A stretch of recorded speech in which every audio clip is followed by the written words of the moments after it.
Desde os tempos mais remotos, as serpentes estão presentes na simbologia e na narrativa popular. Mas é só a partir do século XIX que alguns cientistas, levados pelo desenvolvimento da microscopia e da medicina em geral, começam a buscar com maior empenho soluções para problemas causados pelas mordidas das cobras. Um brasileiro nascido na cidade mineira de Campanha, em 1865, é um dos principais personagens desta história. Vital Brasil, mineiro da Campanha, traz desde o batismo o nome do país, do estado e da cidade onde nasceu.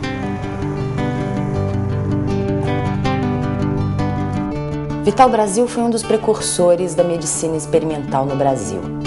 Cientista de múltiplos interesses, ficou mundialmente conhecido pelos estudos e trabalhos com soros e venenos e pela fundação de duas das mais importantes instituições científicas no nosso país, o Instituto Butantan, em São Paulo, e o Instituto Vital Brasil, em Niterói, no estado do Rio de Janeiro.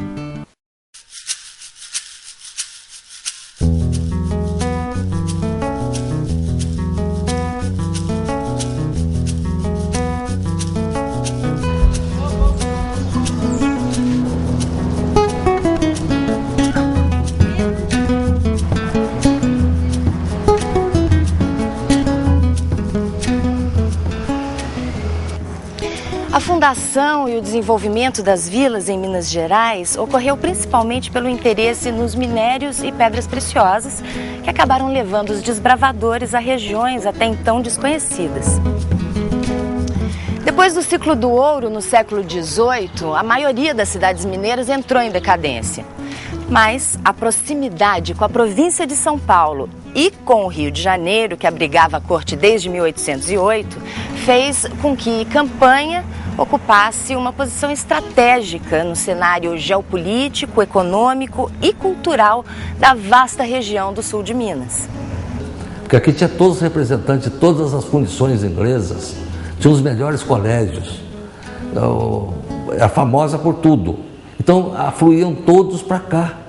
Aqui nós estamos aqui na antiga Rua do Comércio, porque aqui no outro quarteirão aqui tinha um mercadão que funcionou até 1936, 37, que supria toda essa vasta região.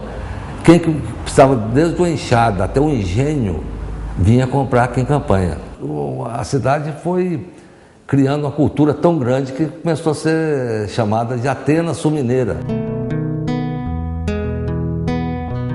Hoje, este pacato município, como a grande maioria das cidades históricas do interior do país, preserva no silêncio da memória nacional muitos e grandes tesouros do nosso passado.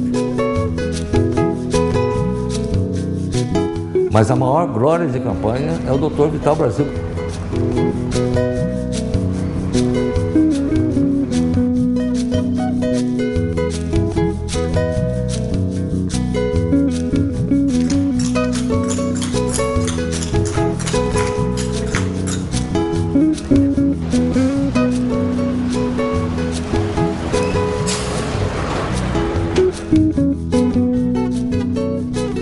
Nesta casa, construída em 1830, nasceu Vital Brasil. Hoje ela é um simpático museu. Érico, antes de mais nada, me conta um pouco da história dessa casa, como é que ela se transformou num museu, quando? A família adquiriu a casa em 1984 e ela passou por 4 anos de restauro, tentando preservar o máximo da construção original. Nesse momento, em 1984, se fundou uma associação sem fins lucrativos, todos os membros da família, uma família muito numerosa, representados. Se chama Casa de Vital Brasil. E essa instituição que toma conta desse museu e de todo e qualquer projeto que fazemos em relação à história e à memória de Vital Brasil.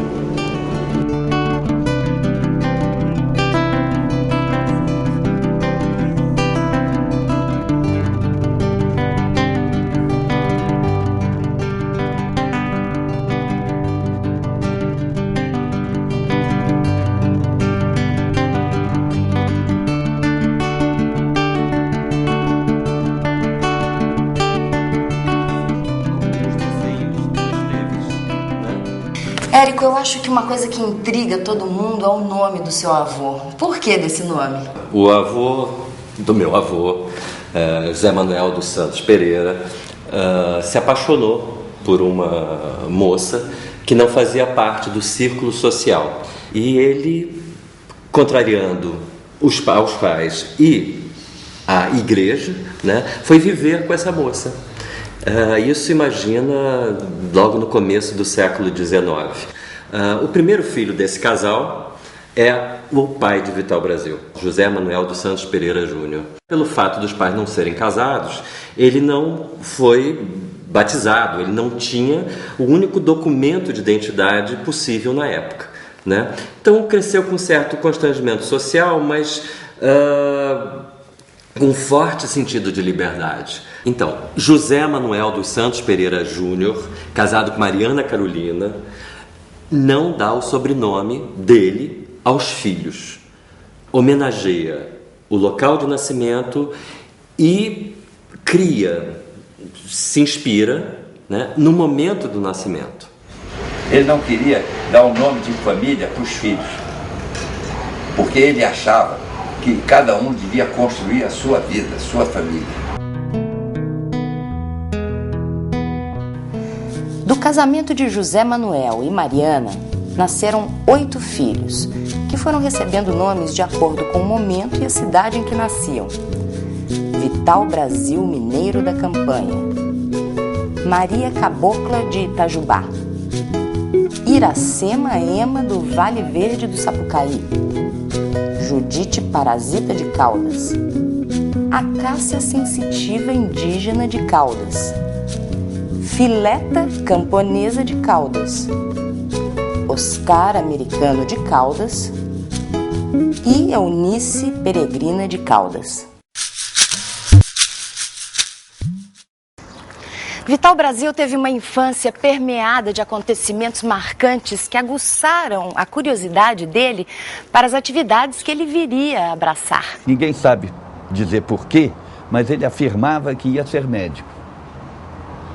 Então, ele tinha realmente essa vocação e essa vontade de ser médico. Foi na cidade de Caldas que cresci e onde recebi as principais influências formadoras da minha mentalidade e do meu caráter.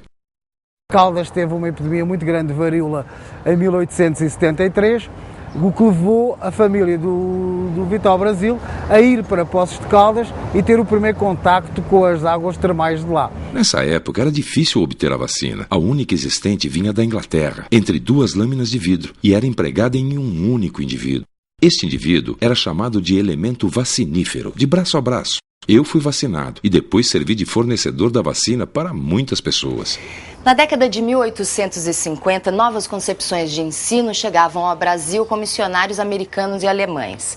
Influenciado por elas, José Manuel se converte ao protestantismo, fato que acaba provocando a mudança de toda a família para São Paulo. Ao chegar a São Paulo em 1880, aos 15 anos de idade, Vital Brasil buscou logo um trabalho para auxiliar no sustento da família. Durante uns meses, meu pai ficou trabalhando como condutor de bonde, mas precisava estudar. Então meu avô arrumou um lugar no curso de pastor protestante. Era uma escola de formação de pastores presbiterianos. E ganhava 40 mil réis, mas tinha que prestar serviços à congregação. Depois de fazer alguns trabalhos ocasionais, Vital Brasil começou a lecionar, seu principal meio de sobrevivência até se formar em medicina. O sonho de infância de se tornar médico virou o seu maior objetivo. E lá veio o Dr. Vital para o Rio de Janeiro, para entrar na faculdade de medicina. Até hoje, cursar uma faculdade de medicina requer recursos financeiros e uma dedicação total. Como é que ele conseguiu superar esses obstáculos para realizar o sonho de ser médico? Ele começa a trabalhar desde muito cedo para, inclusive, auxiliar a sobrevivência dos seus pais e dos seus irmãos. Ele tinha 3 empregos, né? Estudava com livros emprestados. Isso ele conta em detalhes na autobiografia. Como era a formação na faculdade de medicina naquela época? A maior parte dos médicos, quando se formavam, imediatamente iam para a Europa fazer cursos de especialização e complementação dessa formação. Na década de 1880, ele entra na faculdade de medicina em 1886, é quando está em curso a Revolução Pasteuriana, né? E isso muda completamente a concepção da saúde.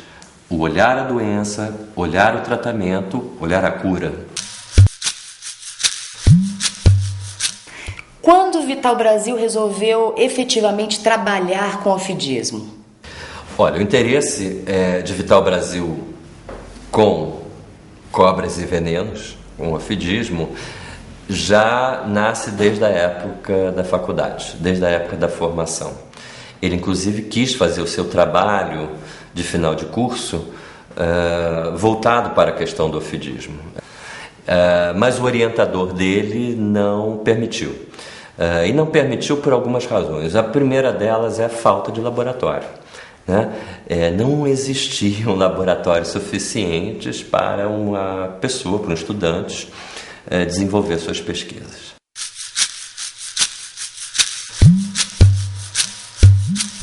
Vital Brasil terminou a faculdade de medicina em 1892 e voltou logo para São Paulo, onde começou a trabalhar no serviço sanitário, que ainda estava sendo criado.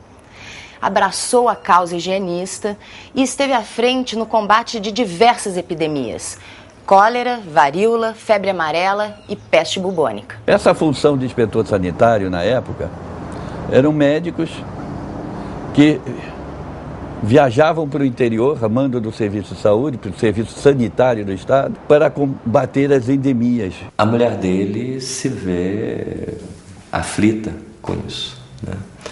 Até porque ele já tinha contraído febre amarela em Belém do Descalvado, né?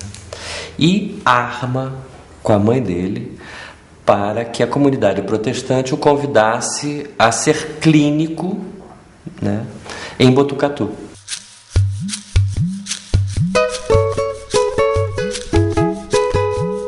Por volta de 1895, vem a Botucatu o Dr. Vital Brasil para o atendimento, a convite dessa comunidade, oferecendo os seus serviços médicos como médico, operador e parteiro. Ele fez um círculo muito grande de amizade, né? Estabeleceu o seu consultório, estabeleceu o relacionamento com a intelectualidade da cidade. E quando ele foi para Botucatu, ele era um clínico. Então ele vai tratar um indivíduo que tem uma febre, que tem uma dor, né, na articulação e tal. E ele chega lá e o grande problema lá de Botucatu era que ele não conseguia resolver, era um indivíduo picado por serpente. Uma menina de 15 anos, uma moça de 15 anos, tinha sido picada por cobra e morre nos braços dele. E ele fica revoltado, né? E ele, a partir daquele dia, ele resolve que ia se dedicar a estudar soluções para este tipo de situação. E ele residia na antiga praça Largo de Santa Cruz, onde se localizava a Escola Americana, também conhecida como Escola Presbiteriana. E ao lado, né, na extensão da casa, morou durante muito tempo o Dr. Vital Brasil. E ali ele começou os seus estudos, colecionando o que ele mais desejava, que era o objeto dos seus estudos, as cobras em viveiros. As pessoas não passavam na porta da casa deles, cheio de cobras dentro de casa, né? Era conhecido como médico das cobras em Botucatu. E ele relata que a primeira coisa que ele teve que fazer é vencer o seu próprio medo em relação ao animal, né? E ele realmente achava estranho que mordida de cobra pudesse ser tratada, né, por remédios tão diferentes, coisas tão distintas. Então ele começou a colher esses remédios, essas plantas, e começou a estudar realmente se isso funcionava ou não. Vital Brasil esteve ao lado de personalidades inigualáveis: Adolfo Lutz, Emílio Ribas, Vitor Godinho, Oswaldo Cruz, Carlos Chagas, entre outros. Eles criaram os primeiros modelos e mecanismos de saúde pública no Brasil. Dedicavam-se à pesquisa, aos serviços sanitários, à estruturação de laboratórios e à consolidação de instituições educativas e científicas com o objetivo de pôr fim aos males que afligiam a saúde da população. Vital Brasil vem, procura os amigos em São Paulo, aqueles do serviço sanitário, e consegue se colocar no Instituto Bacteriológico, que era dirigido por Adolfo Lutz. Adolfo Lutz o recebe, o contrata como assistente do laboratório, dá a ele as atribuições, mas ao mesmo tempo autoriza ele, dá o seu consentimento para ele prosseguir nos estudos sobre o ofidismo. A história conta de pesquisas de Emílio Ribas, de Vital Brasil, de Adolfo Lutz e depois com Oswaldo Cruz, Carlos Chagas, aquela turma toda. Mas o que não se fala é esse tipo de contato que eles tinham. Parece que existia uma conversa de 24 horas por dia, né? Quando a gente vê as descrições de autópsias que o Adolfo Lutz fazia por causa de febre amarela, cólera, todas aquelas doenças que existiam antigamente, e logo em seguida se percebe que Vital Brasil também fazia essas autópsias e os dois deviam conversar muito, né? Nós descobrimos outras coisas também que são maravilhas, né, para qualquer historiador. Eles não paravam de trabalhar. E o que a gente percebe também é que não existia a hierarquia rançosa, né? Eu sou o diretor, eu sou o secretário, você é um simples ajudante. O que existia era realmente uma cooperação, né? E essa cooperação ela foi crescendo, sem diminuir o dia a dia da pesquisa do bacteriológico. Esses 2 anos dele aqui, eu acho que incrementaram a ciência brasileira como um todo, né? O trio que se formou aqui de Emílio Ribas como o topo da pirâmide, dando apoio para Adolfo Lutz e Vital Brasil, eu acho que foram os 2 anos, ou 3 ou 4 anos mais eficientes da história da medicina, pelo menos para aquela época. Eles inovaram uma série de experiências e de resultados, né? Principalmente isso. No dia 15 de outubro de 1899, Vital Brasil diagnosticou a peste em um rato e em um trabalhador das docas de Santos, que morreu no dia seguinte. Era o primeiro diagnóstico da peste feito no Brasil, como confirmaram Adolfo Lutz e Emílio Ribas, diretor do Serviço Sanitário de São Paulo. Vital Brasil Mineiro da Campanha é um nome definitivamente ligado à ciência universal. E vejam se ele viveu perigosamente. Combateu a peste bubônica em Santos em fins do século passado. Contraiu em serviço mal terrível e salvou-se. Ajudou Oswaldo Cruz a combater a febre amarela no Rio. Contraiu a febre amarela e salvou-se. Fez campanhas sanitárias perigosas contra o impaludismo, cólera morbus, o tifo, e continuou vivo e lutando.